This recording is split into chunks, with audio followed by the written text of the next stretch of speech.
There's a stigma out there that those who dress with the greatest extremity of style are the most goth. This is a lie.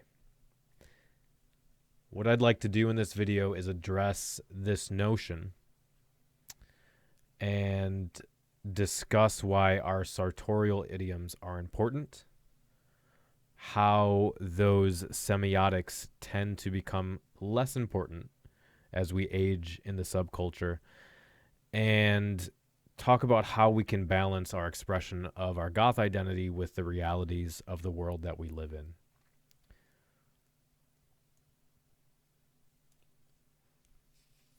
So firstly, and perhaps most obviously, saliently, at least to me, goth dress is important. It matters. It's part of the subculture. It's part of your identity. You are able, as a goth, to trade in your appearance for some degree of subcultural capital. As I've explained before, subcultural capital is this trading hands of venerated values for respect. Generally, the main two are specific knowledge about the scene, however that comes up, DIY, music, etc., and participation. But there are subgroups to that, and part of that is your dress, the way you look. There's no getting around that. Goth has always been very visual, with glam rock, with even synth pop, and all those styles in the 80s that goth drew from and played off of. Style has mattered. So it would also be a lie if I were to tell you you don't ever have to dress goth to be considered, at least by others, goth or recognized. You know, those signifiers serve also to identify in-group members. Sometimes those are even really subtle. And sometimes that's part of subcultural capitals, your ability to discern the intricacies and subtleties of the often similar dress of various but distinct subcultures. However, even if we look at the history of style, especially in the 80s, what we see is goths very often were not dressed to the extreme that we see. And we'll get to what is kind of venerated and looked to online as the most goth. But very specifically in the 80s, if you look at the photos and the documentaries from back then, you'll see most goths and most people going to the clubs didn't look very extreme. They kind of looked a little 80s. Sometimes it was very 80s, just black. Sometimes it was a very simple outfit. What happens is, and this has only been exacerbated with time, you're not going to take the most photos and the most videos of kind of the masses, the unwashed masses, you know, the average goth. What you're going to do, and over time, what is curated and in a way kind of presents a redefined history, a rewritten history, is the presentation of the most beautiful, the most spectacular, the most innovative, the most creative, the most over-the-top presentations of goth. If you look at, I believe we talked about this on our recent Goth YouTube podcast episode. If you look at the videos from Wave Gothic Treffen, they always focus on the most beautiful, the most elaborate, or the strangest. However, if you watch the periphery of those videos, if you look in the background of those photos, what you find is most of the goths there are much more understated, dressed in a much more practical way. And guess what? They're still goths. And also, guess what? they're most goths. We have this propensity is driven by culture now. What we have is YouTube, Instagram, Facebook, Pinterest, um, these very image-centric mediums. And on top of that, even for something like Facebook, which is has more variety to it, you still have curated content. You are seeing a person as they would like you to see them. And the degree of transparency that they present is completely up to them.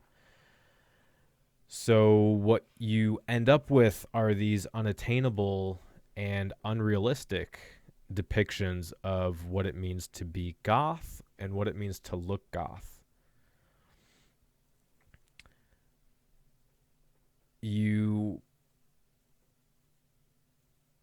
This is why part of why I say local scenes are so important, especially if you go regularly.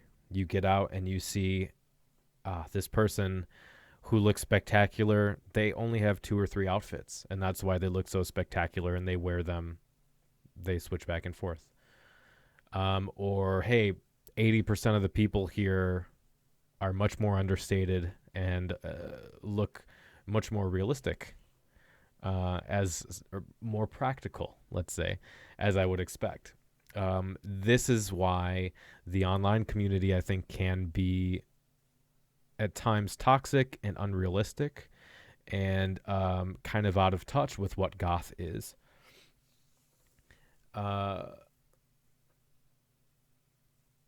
We also have this propensity to say that goth culture is mostly about how you look. And if that's the case, what does that say about us? How is goth still a culture of subversion and transgression and substance, most importantly, if all we're about is how we look?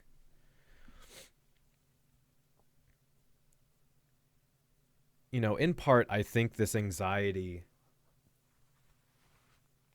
that I've talked about with the curated content is being driven by newer goths who don't have, either aren't old enough to go to a club or don't have the context to know what a real goth wears, you know, day to day. They watch the YouTube channels and follow the social media of people who post about themselves, even when they're depressed, even when they're going through an emotional crisis, or, you know, going to work, you know, regular things, still dressed in insanely elaborate outfits. They don't know that this person just put on their makeup to make the video, put up their hair to make the video, and then washed it all off for the rest of the day and were in their pajamas. And so that kind of drives this anxiety, because these new goths are trying to find their tribe. They're trying to express their passion. And that can lead to burnout and to unrealistic expectations and to frustration. I think it's also driven by those outside the culture who perpetuate certain stereotypes about goths, most of which came about in the 90s.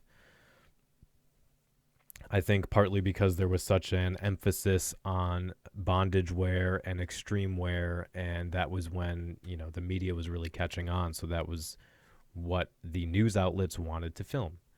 The most out there, craziest goths, and that's what you had, and that fed back into the subculture itself and this kind of unrealistic expectation. Mainstream media plays on those stereotypes, and we're not immune to idealizing some of those characters and also being influenced by some of those expectations. And then getting back to the internet, I think it also facilitates the ability for people to not just post anonymously, but to create fake accounts or to create personas and post in discussions in Facebook groups, on Reddit, and other places, and present this perceived expertise or insider knowledge or just out there opinions that have no basis in reality. But because there's no good way to sort through and determine who is telling the truth or who has the most experience due to the nature of the internet, it creates a problem. Another reason why the local scene is so important. You interact with these people, you live with these people, you see them day to day. You know who they are, you know who is telling the truth, who's been, in the scene participating and supporting it for however many years. And then finally, I think the last thing feeding into this is the mainstream misrepresenting and sampling from all these different subcultures and creating this kind of not just blending pot of subcultural ephemera into one different thing. There's also this mill of new subcultures, new youth identities coming out all the time, constantly regurgitating with slight tweaks subcultural style. This again serves to confuse, serves to present unrealistic expectations. If we're going to talk about practical attire for practical goths, there's a lot of things we have to take into account. Money. Very few have the luxury of time that it takes to make that kind of look, not just to learn how to do it, but to put it on every day. The money that it takes for the makeup, for the clothing. Sure, you can thrift, but if you don't know how, you're going to have to buy them from shops.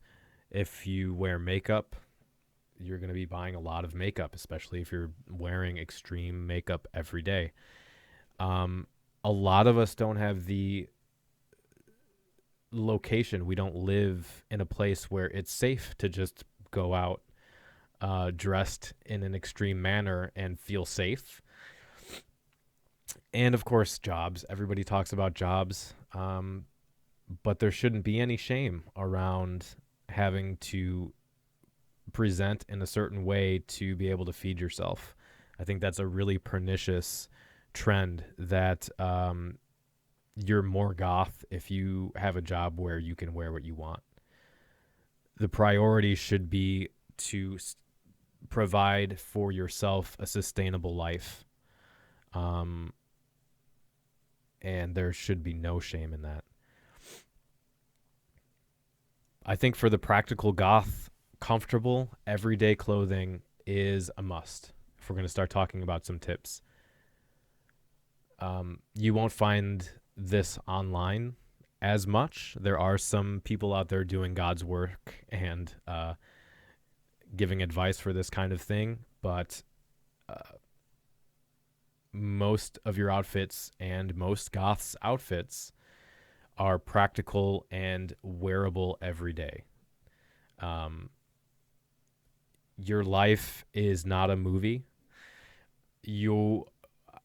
I'm stressing these things because I don't think this message gets out there enough, but you are no less legitimate a goth as you age, as you have kids, as you change careers. If you are lower class or poor, if you don't live in a safe area, if you are living with your parents in a very strict family, if you deal with mental illness and physical health issues, these are all things that present problems, very almost insurmountable problems, for extreme outward expression of goth identity. And I just want you to know that that does not make you less of a goth if you're not an Instagram model. My nose is too big. My chin is too weak. I have crooked teeth. I don't have even skin. This is real life, and the internet is not real life. And I think that's important to understand. You are a real person.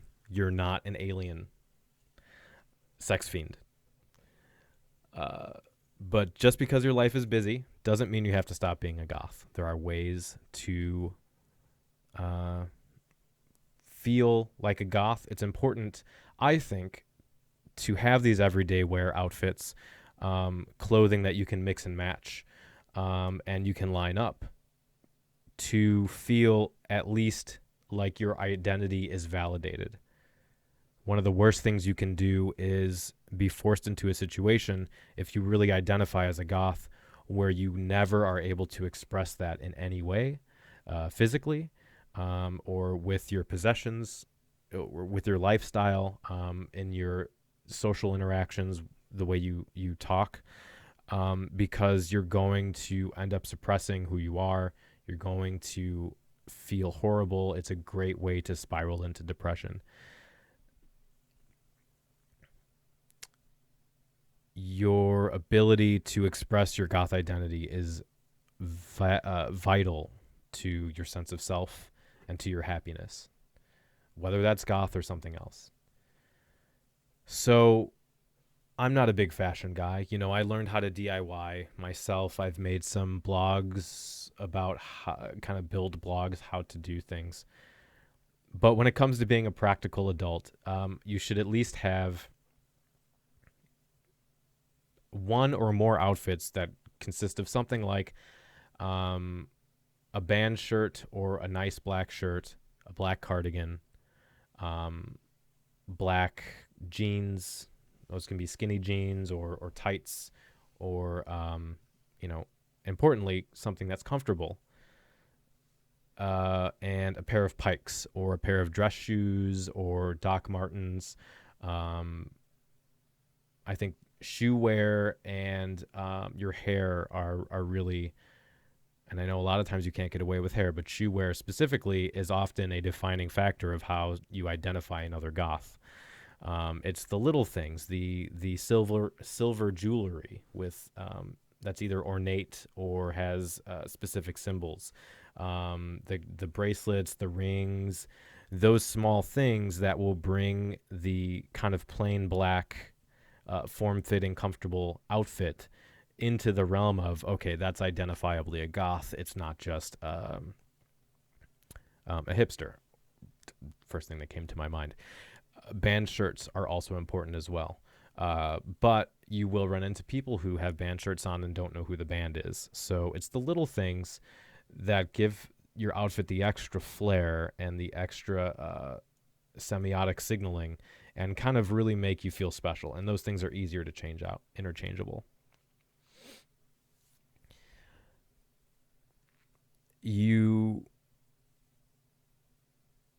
Another important thing to bring up, I think, is that dressing goth is not about the reaction you get from others.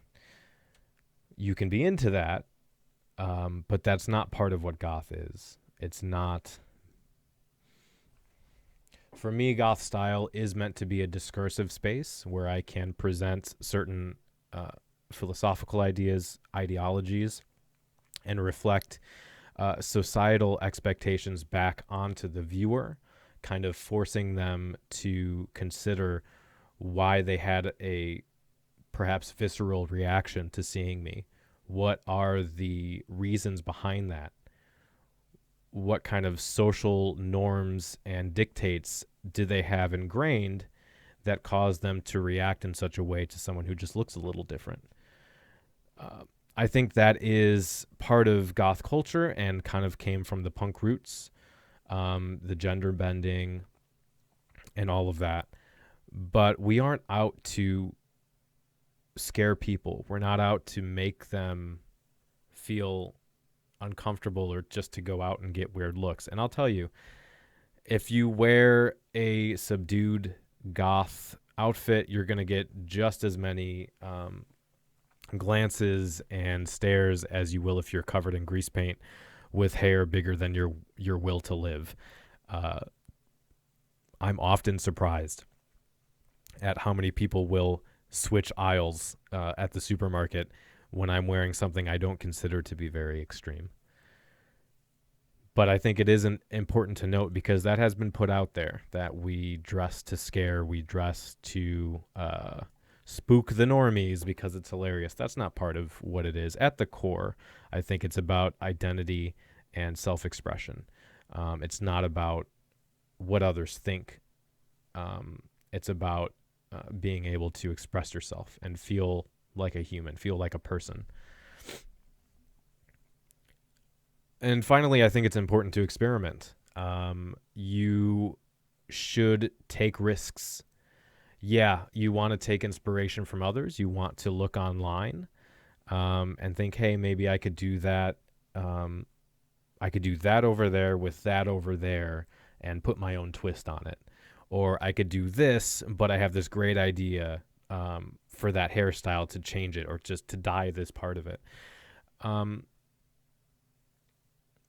It's about expression and it's about putting your own stamp on things. You don't want to go to the club and see 15 crows, But don't be afraid to get weird. Don't be afraid to experiment and, take inspiration from outside influences, kind of torture them and see where that takes you. Look up tutorials on how to sew or how to shop at thrift stores, how to, where to get cheap shoes, that kind of thing. The way you dress shouldn't be something that you're scared of, and looking silly shouldn't be something you're scared of either. If you're trying something new, you should be congratulated for that. For your courage. And if it doesn't work out, it doesn't work out. If you realize, I don't like it, you can try something else. It's better to try something that doesn't work than to do the same thing as everybody else or the same thing for yourself every day and get tired of it and get burned out or feel like you aren't living up to some expectation. You have no one to impress other than yourself.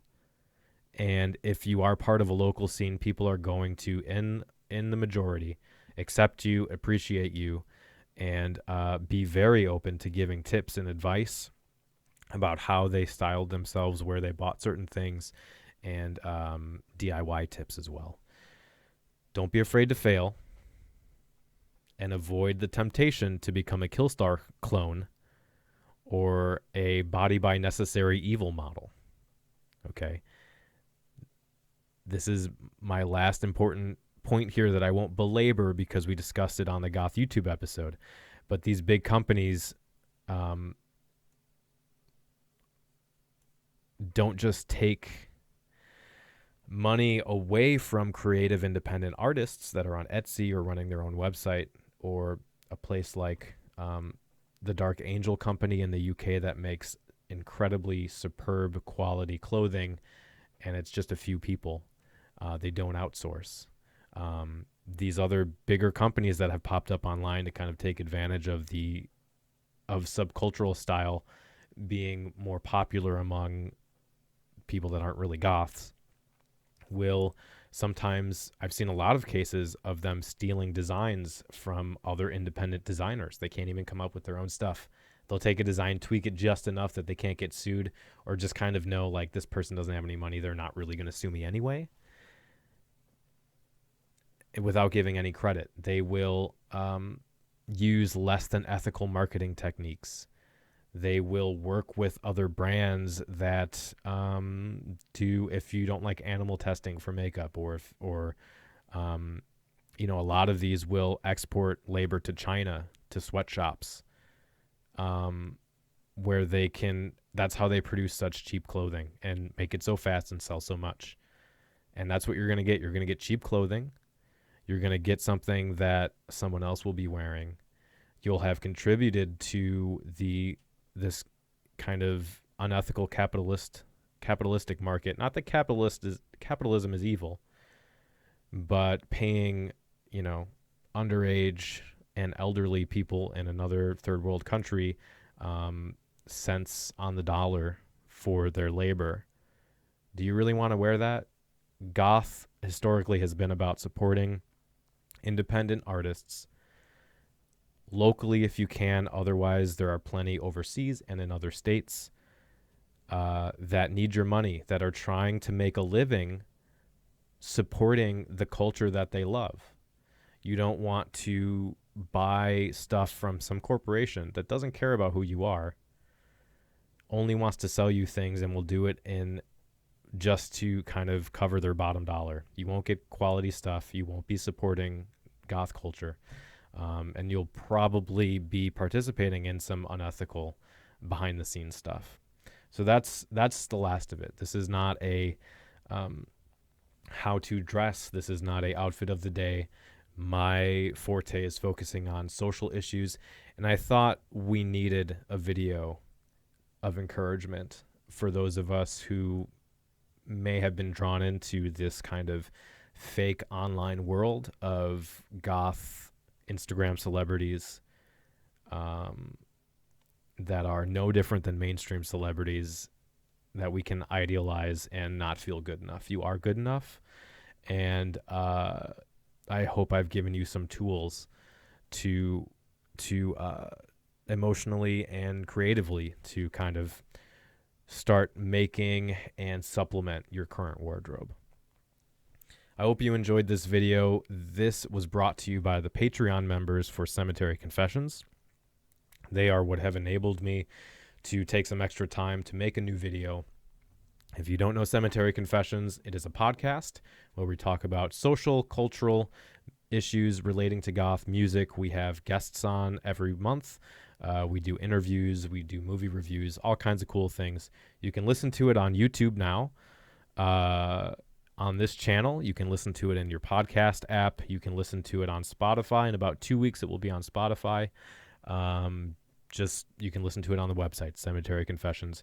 And to find people who have decided to support us financially, that get the extra content on the Patreon page, have also enabled me to create more content for you guys. So I'd like to thank them specifically.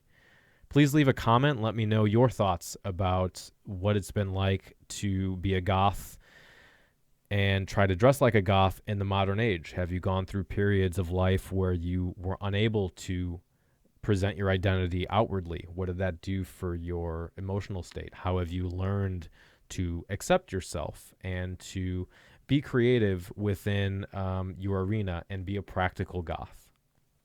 Thanks for listening, and until next time, stay dark.